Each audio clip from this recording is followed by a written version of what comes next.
દર્શક મિત્રો, આપ જોઈ રહ્યા છો વર્ધમાન 24 ન્યૂઝ. વર્ધમાન 24 ન્યૂઝને સબસ્ક્રાઇબ કરો, લાઇક અને શેર. લખતર નીલકંઠ મહાદેવ મંદિરમાં દેશભક્ત યુવાનને દ્વારા પુલવામા શહીદ થયેલા યુવાનને શ્રદ્ધાંજલિ અર્પણ કરવામાં આવી. યુવાનોને 44 કેન્ડલ પ્રગટાવી શહીદ જવાનોને યાદ કરીને 2 મિનિટનું મૌન પાળ્યું.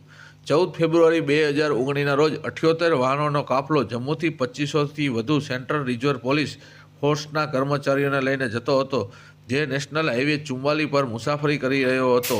કાફલો સૂર્યાસ્ત પહેલાં તેના નિર્ધારિત સ્થાને પહોંચવાનો હતો, ત્યારે નેશનલ હાઈવે ઉપર હતા ત્યારે સુરક્ષા કર્મચારી જવાનોને લઈ જતી બસ સાથે 200 કિલો જેટલો વિસ્ફોટ ભરેલી કાર ભટકાઈ હતી અને તેના કારણે વિસ્ફોટ થતાં 76મી બટાલિયન 40 જવાનો સ્થળ ઉપર જ શહીદ થયા હતા.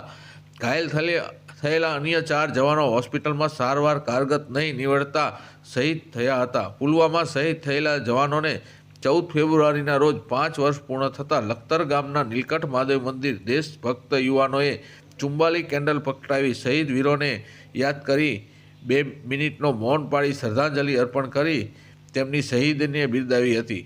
રિપોર્ટર વિજય જોશી, લખતર, વર્ધમાન 24 ન્યૂઝ.